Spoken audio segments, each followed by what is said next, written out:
Welcome to Growing Freedom. I'm your host, Bob Tuskin. Very excited to bring to you a brand new podcast series, which is going to serve as both a resource and as some inspiration to get out there and grow freedom. Ultimately, we learn a lot about the issues. And there's no doubt in my mind that it's an intuitive approach to first identify the problems that we face in our world today, and then get to the root of those issues. And once we've established the problems and where the root of those issues lie, an appropriate and mature response is to then act and bring forth the wisdom, the rhetoric to combat what we don't want to see in this world and bring forth what we do want to see. Growing freedom is both a look at the philosophical meaning of freedom, whether that be in regards to our health, in regards to our food supply, in regards to our government systems, or more importantly, hopefully anyways, a lack thereof government. Growing freedom looks at both paradigms and hopefully offers actual empirical data, actual resources, if you will, to move forward, to combat the powers that shouldn't be. And that's what we're hoping to do here. We're going to have kind of a hybrid of both informational shows, which unto themselves will be a ebook, if you will, in podcast format. It will be a resource with actual step-by-step guides to manifesting the world that we want to live in. We'll also bring on guests who are experts in various fields. And the solution-oriented theme of this podcast, again, will tackle many different aspects of freedom.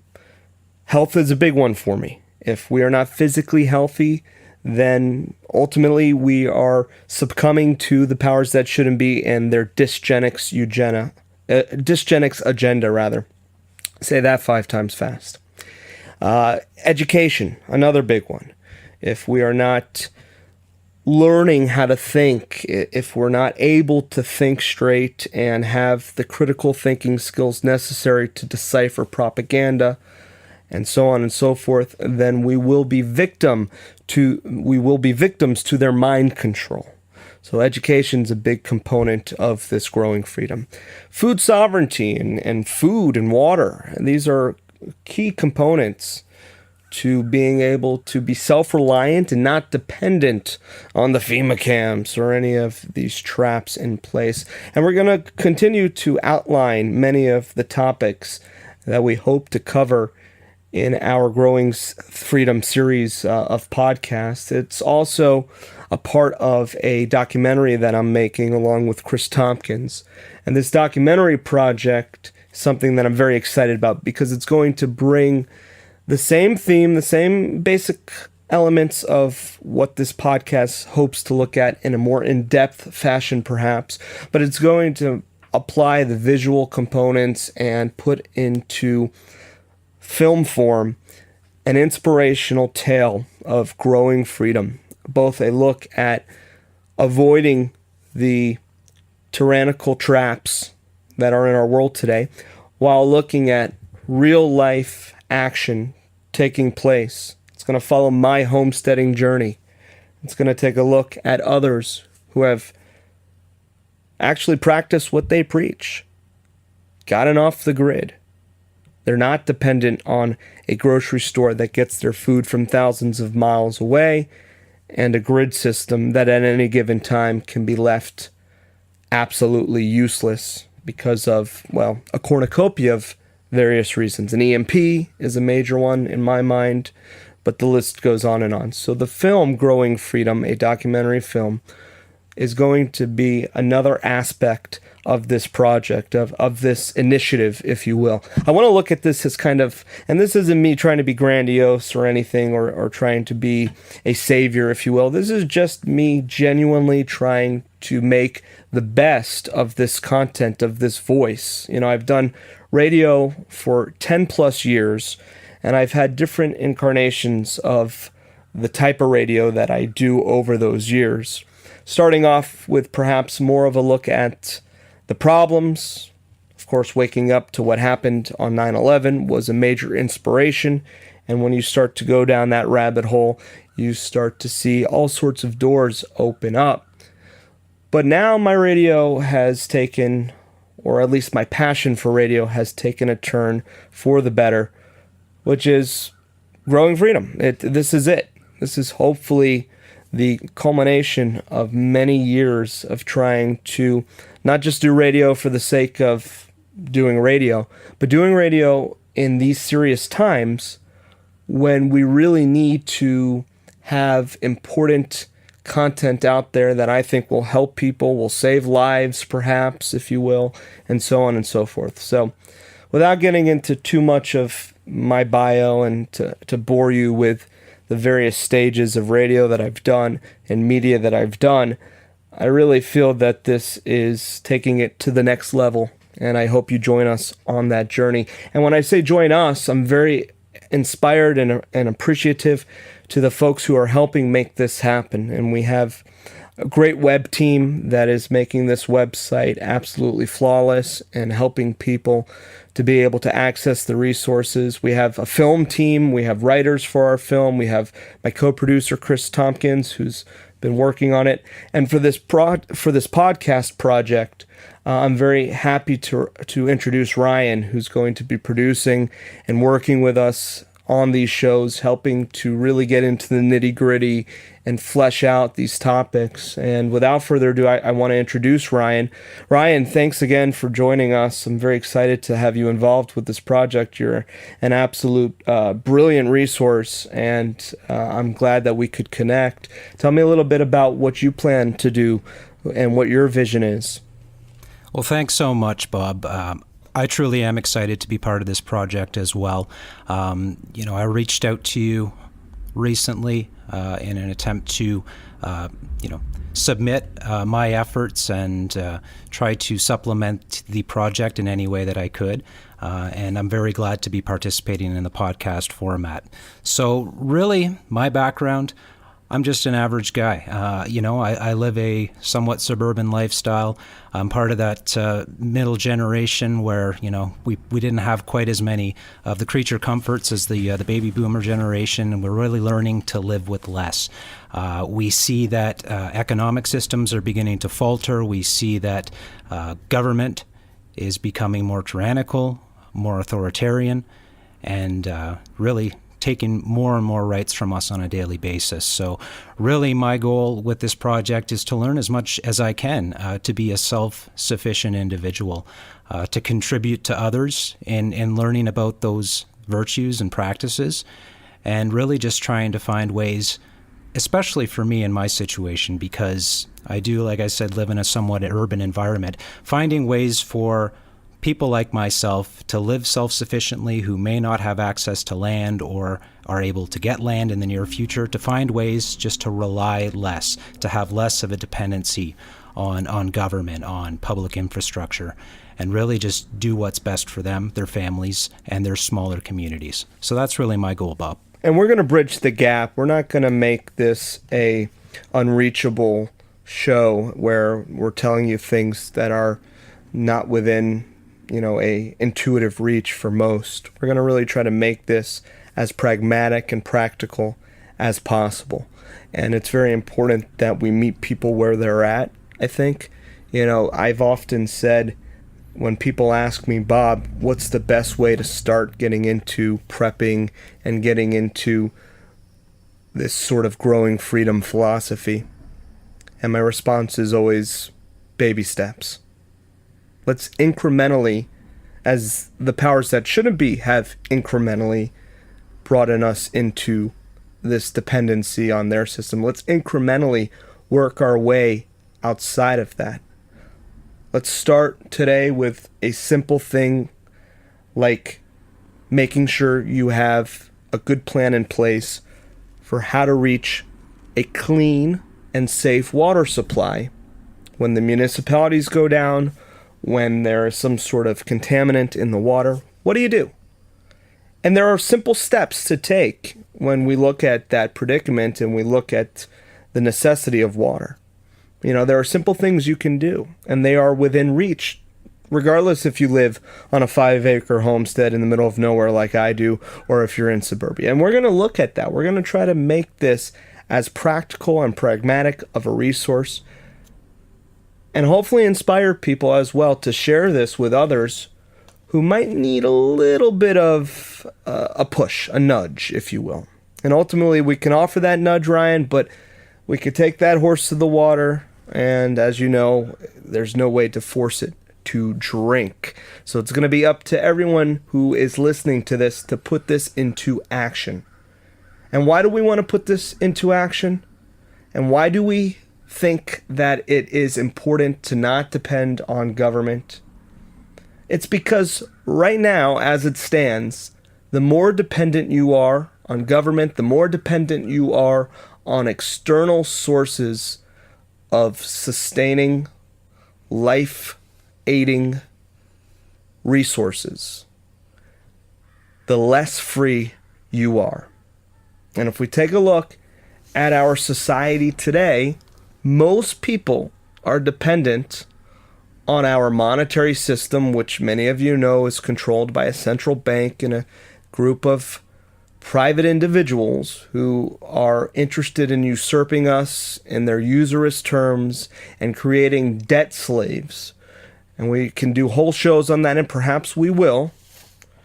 But ultimately, when you look at the fact that not just our monetary system, Ryan, but everywhere we look, we see signs of tyranny, which is, I guess, the juxtaposition of freedom. Ryan, what are some other ways you see our society as not being free? Oh, in so many ways, Bob. Right. You know, I was thinking about some quotes that I might like to really present today, read aloud, that kind of reinforce my viewpoint and the way I feel about the way life has become for so many of us. Here's one by Ralph Waldo Emerson. Every man has his own courage and is betrayed because he seeks in himself the courage of other persons. And that's really the crux of it. It's not an easy world out there. There is pain, there is suffering, there is always going to be pain and suffering. We cannot avoid it. It's kind of a Buddhist philosophy, if you will. There it is, and it's not to say there aren't great joys in the world, but with the understanding that there will always be fear and uncertainty in our lives, we cannot, put that on other people to take care of us. We can't rely on the mommy, the daddy state, in perpetuity to take care of us, right? Because time and time again, we will be betrayed by those systems. We see it, over and over again. So ultimately, self-sufficiency, I believe, is the way. Self-reliance is the way. And really just trying to come up with ways within the system as it stands right now to take those baby steps away from it. You said it yourself just a few moments ago. It was a great point. This isn't a paradigm that we came into in a day. This is years, decades, centuries of mistakes, of missteps. It's not going to be turned around overnight. No. But what we can do is learn. We can learn from each other. We can educate each other with humility and do the best that we possibly can to try to create a more self-sufficient life. The old frog in the boiling pot of water analogy comes to mind when you think of the incremental steps towards tyranny that the powers that shouldn't be and the followers have participated in, and our goal is to not all of a sudden, without realizing it, wake up or go to sleep for that matter in a suddenly boiling pot of water. If you put the frog directly into the boiling pot of water, there's going to be resistance, there's going to be revolution, it's going to jump out. But if you slowly get it there and you start to work it until the next thing you know, that frog is asking to be in the FEMA camp.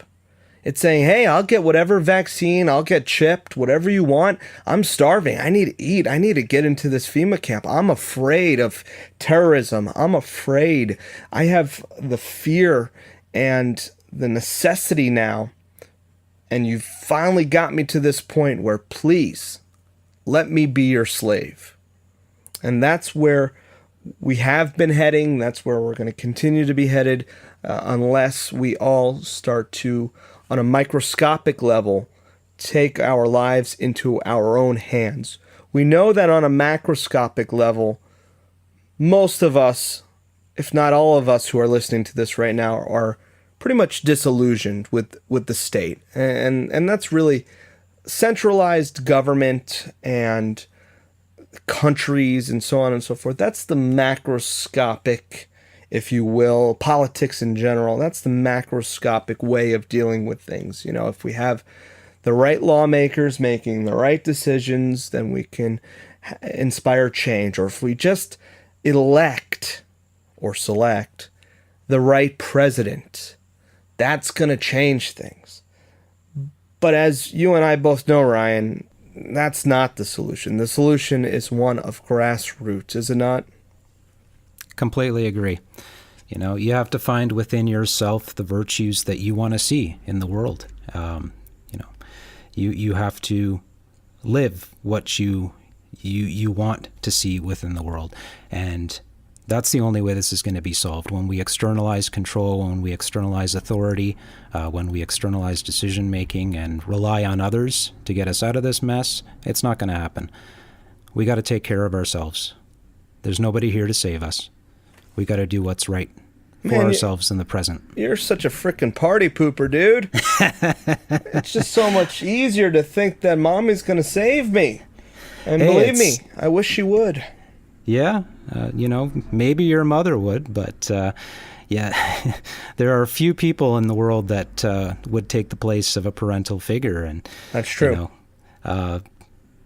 Systems definitely aren't people. And the more we rely on systems, whether it be government, whether it be certain philosophies, and adhering to those philosophies with rigidity, it's always going to lead to pain and heartache. Well, in my opinion. And when I think about government and certain psychopaths stepping into the role of a nanny or a parent, what comes to mind is this effort to destroy the family structure, right? So if we can just destroy the organic family structure of a father and a mother that nurture and educate and are responsible for their children and the betterment of their children and their children's children and so on and so forth, if we could just destroy that fundamental culture, then in typical Hegelian dialectic, we can come in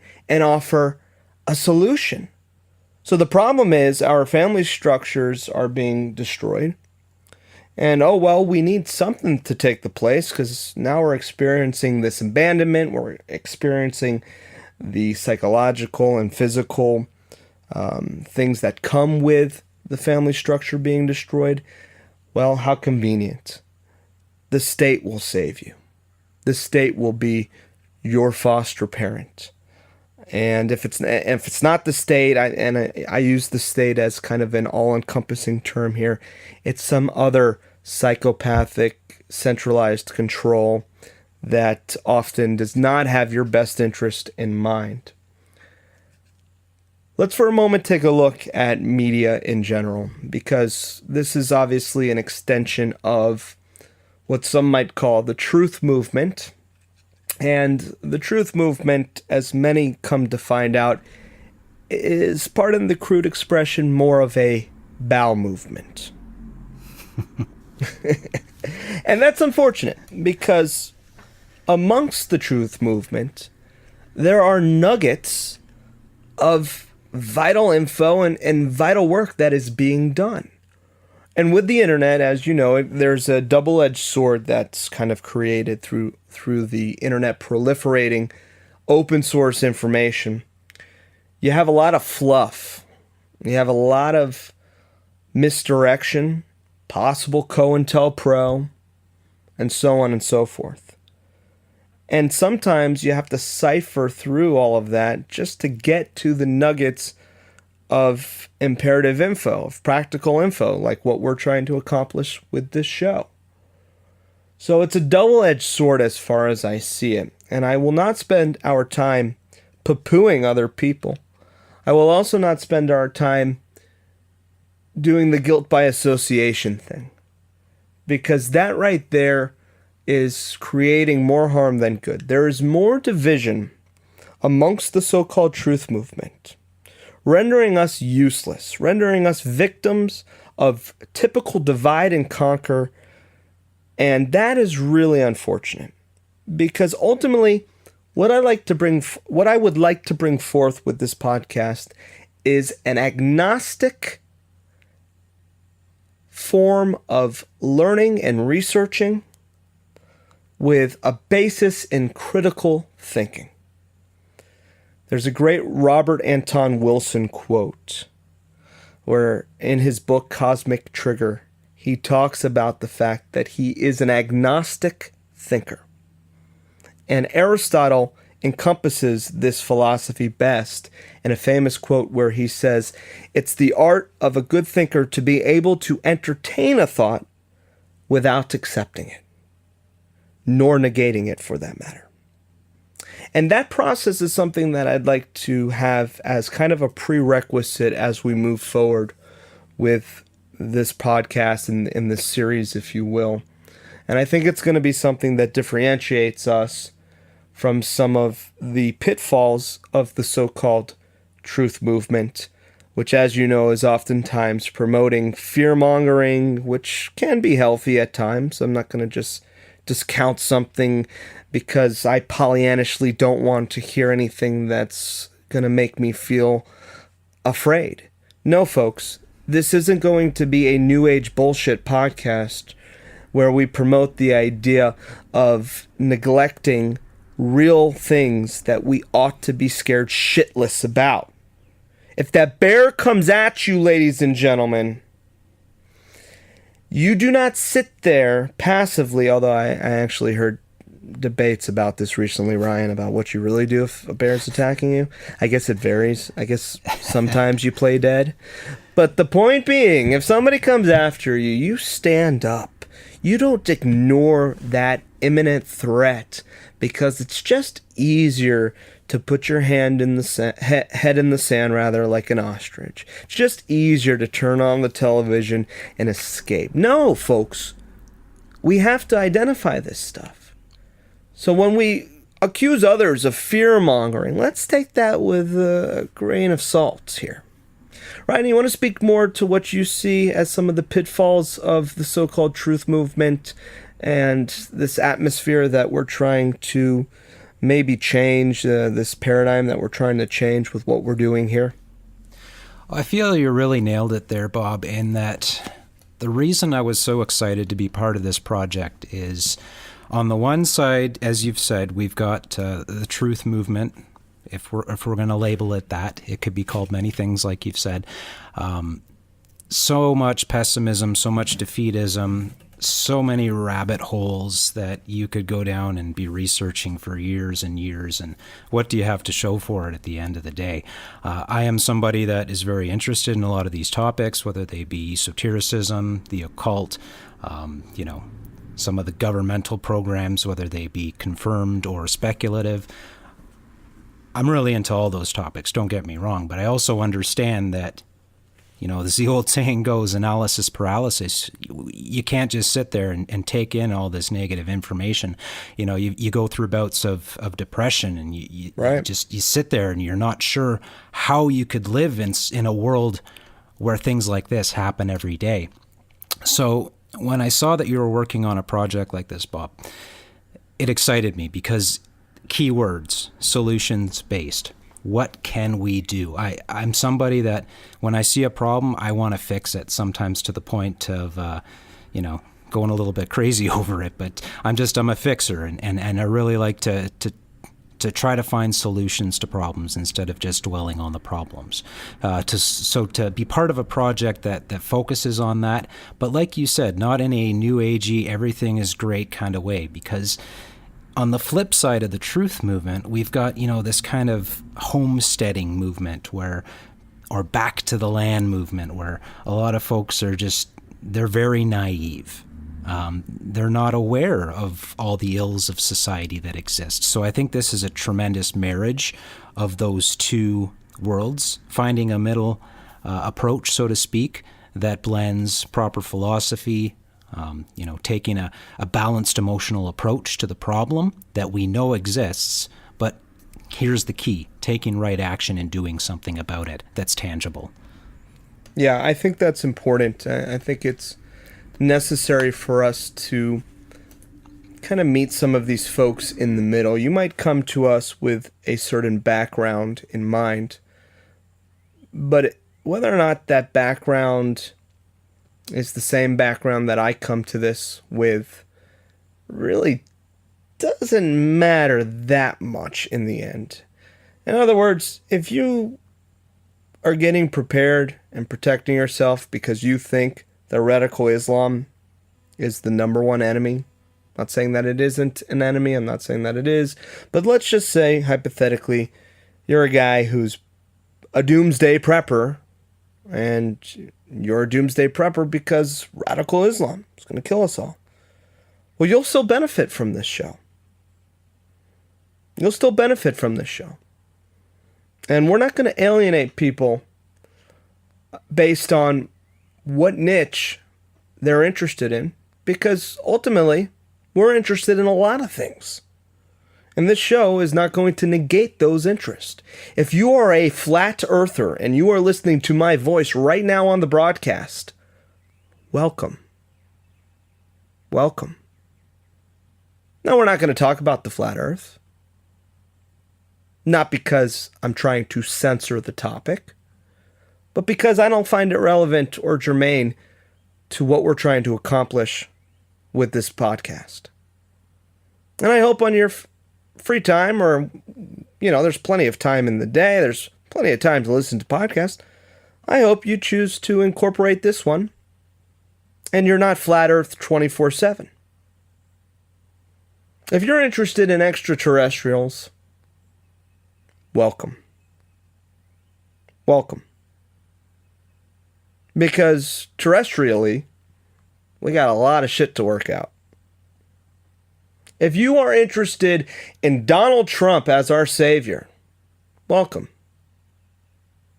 Or for that matter, if you're interested in Hillary Clinton as our savior, or Trudeau, welcome. I don't give a shit what you're into. I like to listen to reggae music, Ryan. What kind of music do you like? Oh, it depends on the mood. I love folk, I love metal. Cool. I love ambient music, but hey, to each his own, right? What flavor ice cream you like? Well, here we go. I am a vegan. Okay. So there you go. And once in a while, I like some grass-fed dairy in my ice cream. Welcome. And yeah, welcome to both. So I think this is a little bit of on the spot freestyle here, if you will, Ryan. But I think it's good that we're saying this, because I think this needs, since we're setting the foreground for this podcast, right? I think it needs to be stated, because as you've seen, there's just far too much divisionary, political, and divisive elements out there. There's far too much bullshit. And we're all out to put each other as in a certain label, or under a certain label rather. And I think at the end of the day, if we reduce what we all want in life to the very basics, we will find common ground, and this podcast will be relevant into obtaining what we want, regardless what background you come from. Absolutely. I hope that resonates with you. Absolutely. I think just about everyone, aside from perhaps the psychopathic, want a comfortable life for themselves, for their loved ones. They don't want to cause too much harm to others as they live their lives, and they just want to live in peace. And I think that's the basic goal for most of humanity. Some others might have a more negative view on humanity, and they're really trying to push that narrative and that agenda that we are parasitic, that we are destroying. And in some cases, yeah, we are. But at the same time, there's so much abundance on this planet, and we can't give in to the fear-based mentality that we will never have enough, or we're going to have to fight to survive. I think that if we work together as opposed to apart, and we put our focus on the parties that are truly trying to divide us the most, then we're stronger together. I agree, and you're touching on something that's a big component of my research and my work, which is encompassed in a term that I coined. It's called scarcity-based mind control. And I did a lecture at the third Free Your Mind conference on that title, scarcity-based mind control. And the second part of that was the liberation of the mind, body, and spirit. And really, when you look at division, it's always from a place of scarcity-based mind control. Fear is being void of safety or security or freedom or beauty, enjoyment. Fear is the lack thereof the aforementioned qualities, if you will. And as a result, we need to gravitate towards abundance of well-being, an abundance of freedom, right? Tyranny is the lack thereof freedom, a scarcity, if you will, of freedom. So no matter how you look at it, abundance is what we're trying to accomplish in our lives. And I'm not talking about an abundance of money necessarily. I'm not talking about an abundance of a particular resource. I'm talking about an abundance of both psychological components, of food to a certain degree, of resources to a certain degree. But what is an abundance? Well, in a world of scarcity-based mind control, you can never have enough. So for instance, an abundance of toaster ovens, Ryan. Under the current paradigm of scarcity-based mind control, 1 billion toaster ovens might be considered the abundance, or actually toaster ovens to infinity and beyond, a Google of toaster ovens, if you will, might be considered the highest level of abundance of toaster ovens. But practically speaking, an abundance of toaster ovens are if you and I have access to a toaster oven as our property and it works. I can't use 1 million toaster ovens at one time. I have no reason to use a Google of toaster ovens at one time. So in that case, the true representation of abundance is having a functional toaster oven that works. Maybe toaster ovens are not that good for you, though. We'll talk about that when we get into health. But you touched on something that's near and dear to my heart, and we will do perhaps entire shows revolving around the concept of scarcity and abundance. And that's kind of a fundamental theme behind much of what we do. Why do we talk about growing your own food and having a realistic food supply that is not going to be depleted and is not vulnerable to an interruption of any sort? Well, it's because we want you to have an abundance of food, because if you have an abundance of food, then you don't have to worry about being hungry. And ultimately, when the masses are hungry, ladies and gentlemen, at that time, we will finally see a true revolution. And until that time, we may remain comfortably numb as a whole and not truly see just how vulnerable we are. The second we're left with the decision of how do I feed my son who hasn't had a meal in over a week, You bet your ass we're going to take it to the streets. You bet your ass we're going to look to hang the motherfuckers that are stealing the food from us. I don't want to see that happen. What I much rather see, instead of that sort of revolution, what I much rather see is a revolution of a premeditated thought behind not getting to that point because you decided to homestead. You decided to figure out where your food comes from and how your food gets there and what to do about it and where to, stock up on food and so on and so forth. So ultimately, I would like to see the growing freedom revolution take place, and not the revolution that many have, I guess, speculated as inevitable, which is a revolution of violence and great suffering, which will only feed the beast, which will only provide a further pretext, a false flag, if you will, to power or feed the powers that shouldn't be in their systems of control, i.e. government. So I really want to make it clear that this is being done as a preventative measure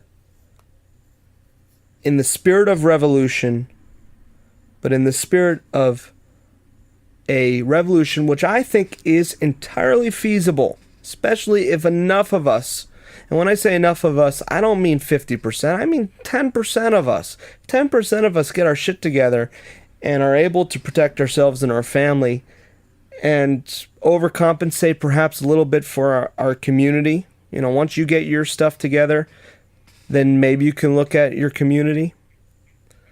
When you're on the airplane, you first put your oxygen mask. I'm sure anybody who's flown, and I'm sure many of you haven't been flying with the TSA bullshit, but many of you know that they tell you, hey, put that oxygen mask on yourself first, and then you can be able to adequately assist others on that plane.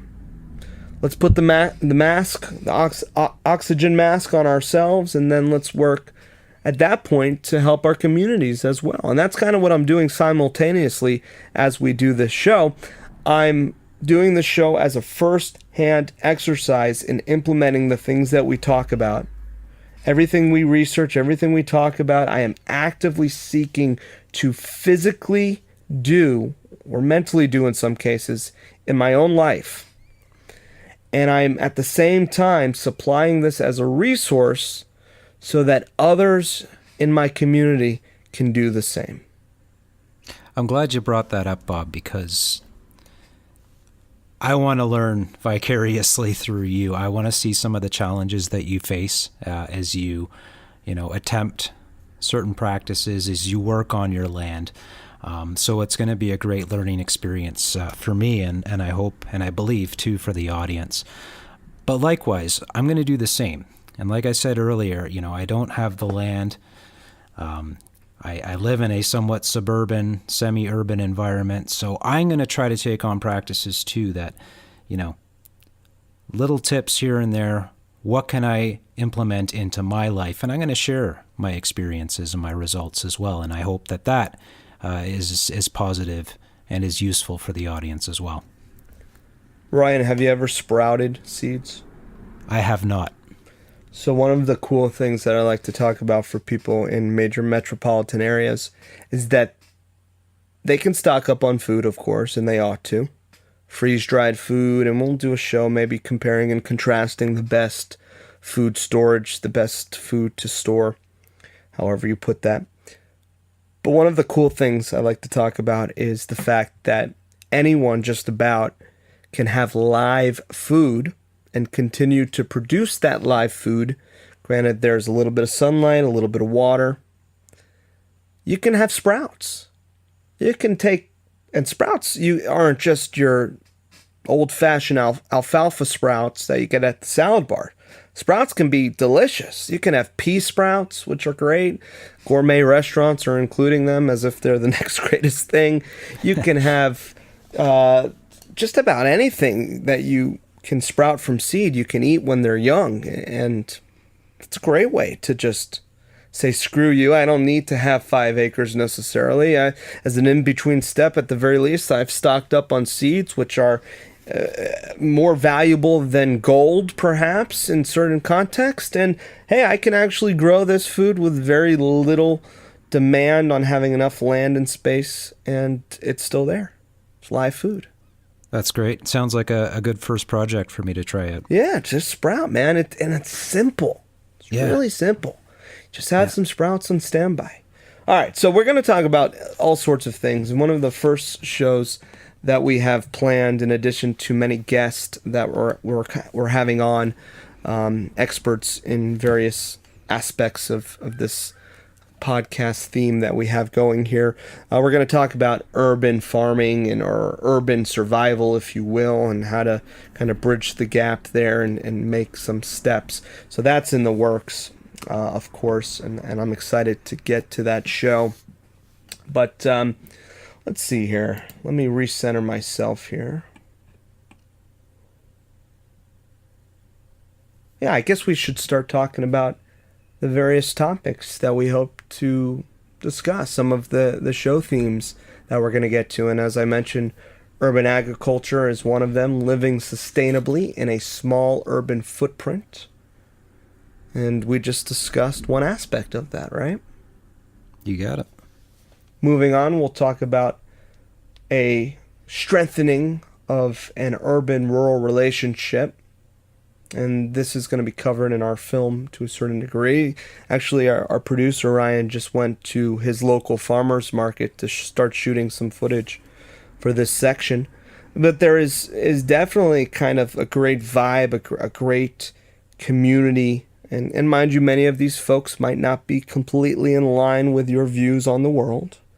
A lot of these folks perhaps are coming from an Agenda 21 sustainable background, environmentally friendly background. But nonetheless, the end result is we have organic farmers coming together, offering food from nearby, hopefully, not from trucks that are driving that food from a Monsanto-based farm thousands of miles away, but farmers that are growing organic vegetables, which are better for you, and so on and so forth, with CSAs providing you with a realistic access to seasonal vegetables. So you're not just eating in this kind of 24/7, 360 days out of the year. How many days are in the year? 365. 365 days out of the year where you can have bananas every one of those days. That's not nature, folks. That's not nature. But the CSA, on the other hand, will give you a realistic look at what's growing. And I was a member of a CSA. I'm shifting away from that because I'm hoping to have my own CSA, if you will. And for the first time in a long time, I was eating vegetables in their proper seasons, and I got to tell you, it was quite fulfilling. It was quite fulfilling to be able to maybe eat some of the things that I wouldn't normally eat. Can't remember the last time when I went out of my way in the winter to buy a rutabaga. Now I love rutabagas. I guess it might be an acquired taste for some. But ultimately, you can find a tasty way to cook any of these vegetables. Ryan, which vegetable do you dislike the most? I always thought I liked turnips. It turns out I love rutabaga, as you said. I never really understood the difference between the two. Turns out that turnips aren't your cup of tea? Yeah, no, pretty bitter, those little things. Maybe I just had a bad strain of them or something. They did come from a CSA, and I tried them out, and they didn't quite do it. So I like rutabaga. I think rutabaga is kind of the better turnip, if you will. They're similar in some respects. Yeah. But no, I love everything. But, eating in season, that's such a great point. And you enjoy the food when climactically it was meant to be eaten, right? Sure. And it's more nutritious that way, too. Exactly. And, there's so many traditions and whatnot throughout the year that you can incorporate these foods in. Throughout our history, we have traditionally eaten with the seasons, what is in season. So, you follow those time tested and true practices, and it's just delicious, absolutely delicious. So we'll talk about that. We'll also talk about the age-old question to be or not to be in the city. And ultimately, Ryan, I'll be completely transparent. My take is get the hell out. Get the hell out. That's not to say we're not going to offer practical solutions and steps to work your way out, because I know it's not feasible for everyone to just get up and go.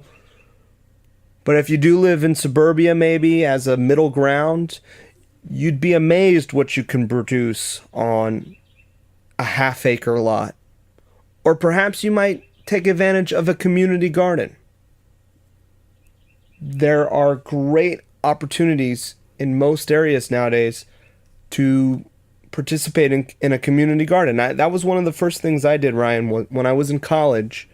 I lived in an apartment, and I could sprout some seeds, but I lived in an apartment, and I really wanted to start to have some hands-on experience gardening. So I found a community garden. They gave me a plot, and I learned a tremendous amount. I got to share various experiences, trials, and tribulations with other gardeners in the area, because it became a centralized meeting place where we all were there with the same prerogative in mind, which was to grow some food. And again, you wouldn't believe how much food came from that tiny plot of mine that I started my whole journey into gardening. So we'll talk about that. We'll look at both aspects of living, whether it's in the city or hopefully in a more rural area, or for that matter, in between. We're going to take a look at systems of distribution, which many might call economies. We'll take a look at what agorism is and what it looks like to live in a world where voluntarism, if you will, and we'll define these terms, of course, as we go along, but what it looks like to live in a world of counter economics, or a different paradigm beyond scarcity, beyond debt, beyond centralized control, and so on and so forth. Is that a good kind of gist of it, Ryan? Definitely. I mean, this could, and I think sometimes people get a little intimidated when they hear the term, counter economics or agorism or voluntarism. Right.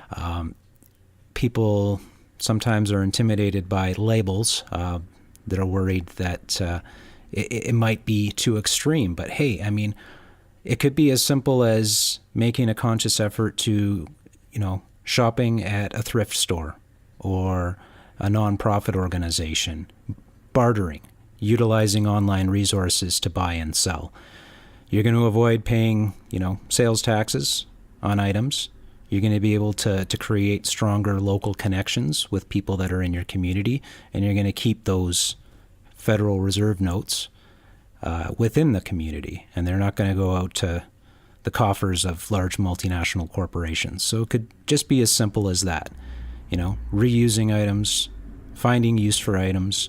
There's great new concepts out now, concepts like, libraries of things, where people can borrow items as they need to use them. Open source, right? Open source, yeah. That seems to be where a lot of the computer software is headed, or ought to be headed. I'm a big fan of Linux, for instance. And there's a lot of benefit to these open source platforms, and we can look at 3D printing helping to proliferate, abundance, anything that's abundance-based. A term that I really like that I use a lot is post-scarcity economics, which would change the paradigm quite drastically. And when we have sort of a post-scarcity economic system, or we live in a world beyond scarcity, things are going to change. We're not going to have the same marketing per se. There's not going to be the ability to manipulate people. And that's kind of what Edward Bernays tried to counteract, was this world where we were getting to the point, and the power brokers and the manipulators and psychopaths knew this, we were getting to the point where things were sustaining. Razor blades were lasting a long time. A sweater was being bought just for the sake of it keeping you warm and the utility of it. And they were saying to themselves, well, we got to change this. We have to introduce controlled obsolescence. We have to manipulate people to think that they have to buy and they have to be consumer slaves. And we just got to kind of motivate them and get them away from the fact that they're able to live comfortable lifestyles with pragmatic and practical items. And as a result, let's manipulate them with our propaganda, or better yet, let's call it PR, public relations, because that sounds a lot better than propaganda, of course. So we'll talk about all that. I could go on long tangents on all of these topics, and this show, I hope you're following us here, is kind of set out to present you with an overlook at what we're doing and so on and so forth. So, in addition to agorism and economics and all the aforementioned themes, we'll talk about minimalism. We'll talk about simple living, breaking away from those manipulations of this consumer-based mindset, and realizing, as I have, and I have various experiences that I can elaborate on where I have done a firsthand primitive survival camp, if you will. I spent 2 months with just a sleeping bag, a piece of string that I used as a bow drill to create fire, and basic staples that were dropped off to me at various points. We'll talk about how, at the very least, you could live a life without your iPad. You could live a life without some of the so-called luxuries that we, and many, well, not us, Ryan, but many could not foresee living without. And when we talk about the shit hits the fan scenarios, which will be a reoccurring theme to our conversation, we'll talk about how, just focusing on the base necessities are important, and how that's really, when you wipe away all the other facades, if you will, that's really all that we need to focus on, right? At the end of the day, if you have your water taken care of, if you have your shelter taken care of, if you have food and heat and so on and so forth, you're good. What more do you need? Definitely. You're absolutely right. Sometimes we can overcomplicate things. Sometimes things are overcomplicated for us, but it's important to have these basic skills, and I'm hoping that we can leverage guests, experts in their fields, or point, at very least, people in the right direction to gain some of these skills. So, if you're in a situation where there's an emergency, you might be away from home. Why do you have to rely on emergency services? They might not be there someday when you need them. They're not there today. Yes. I mean, if I have somebody who's posing an active threat, I'll give a quick story.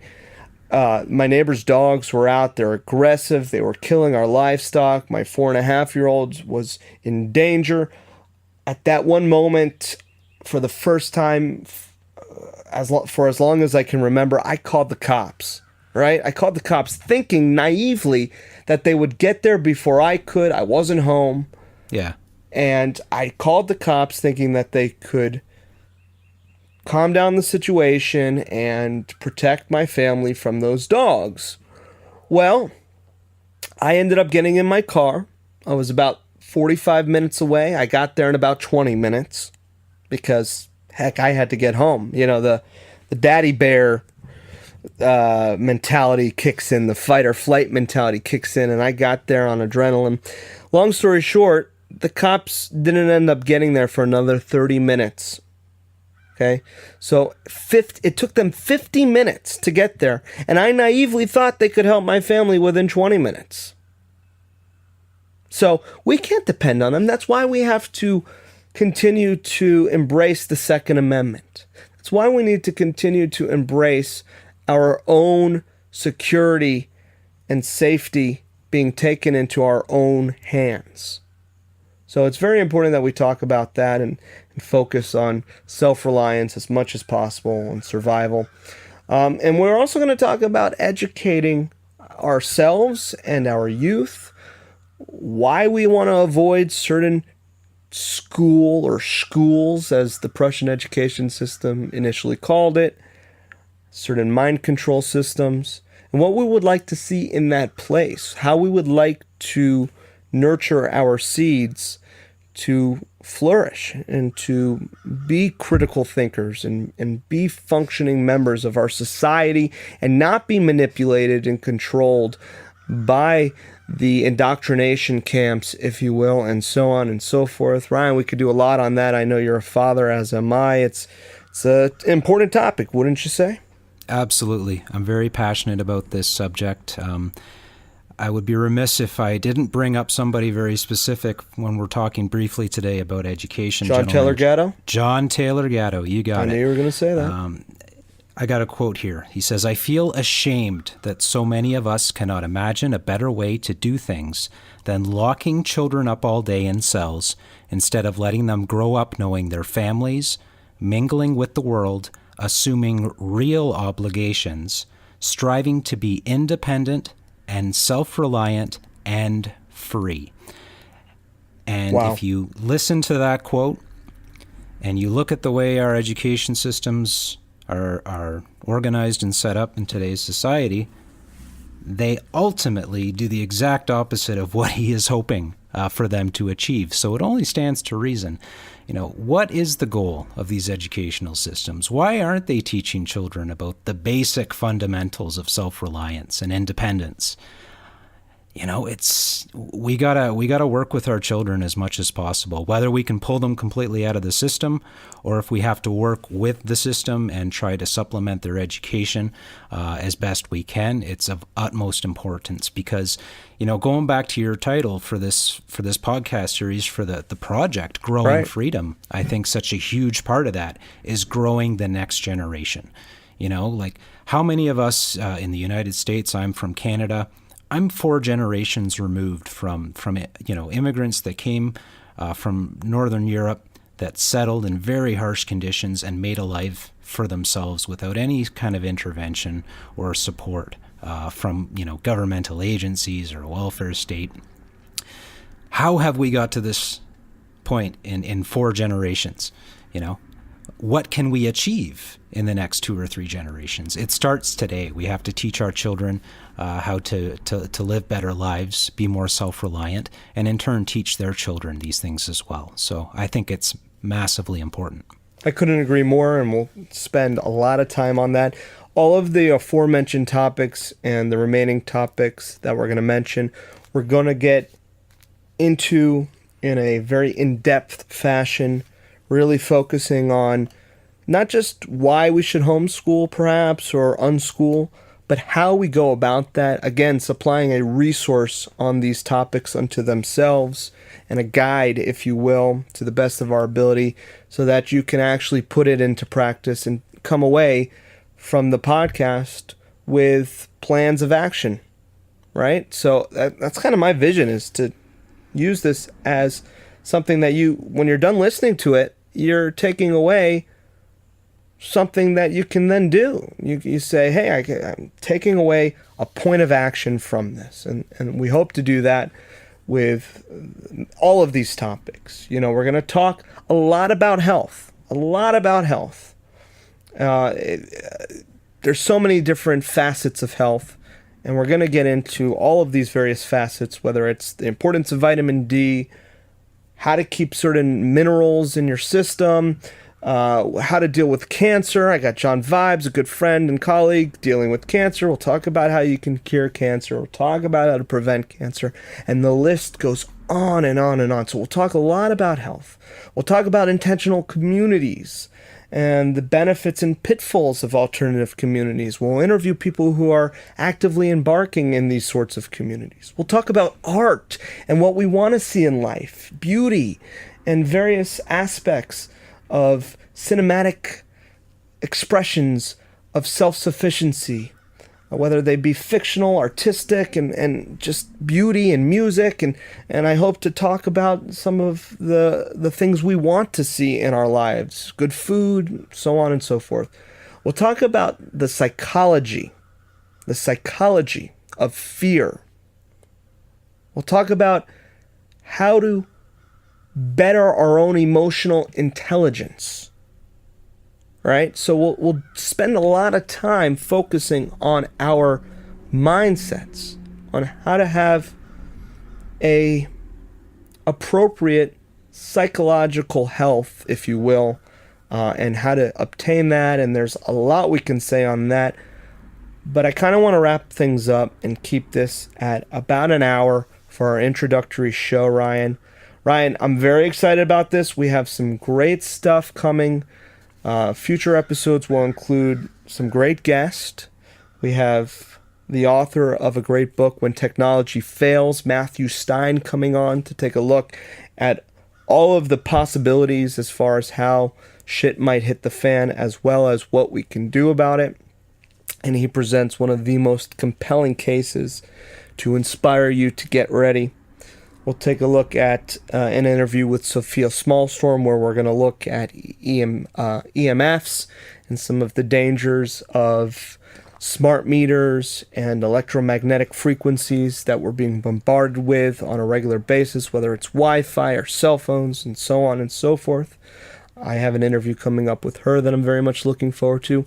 And then back to the psychological component, we're going to be talking with David Whitehead from the Unslaved podcast and the Truth Warrior. And he's got a great background in martial arts and philosophy. And we're going to take a look at the mindset of a warrior, the mindset of protecting yourself, and the psychology behind standing up and not backing down, and knowing when to fold, and at the same time knowing when to stand forward and to fight against whatever we face.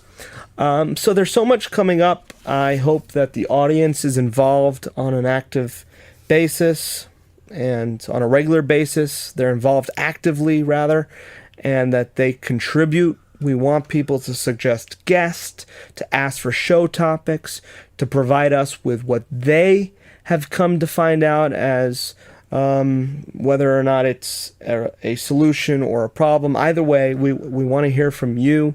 And the list goes on and on. Ryan, any closing remarks?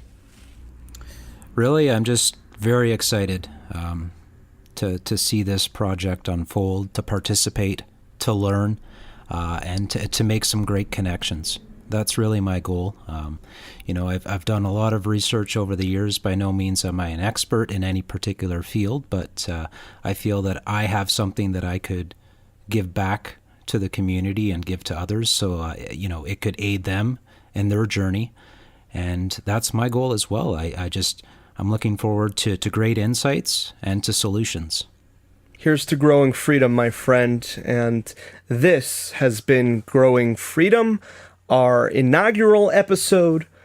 We're so glad that you could join us, and we look forward to tagging along with you in future episodes to come, and more importantly, in putting this into action.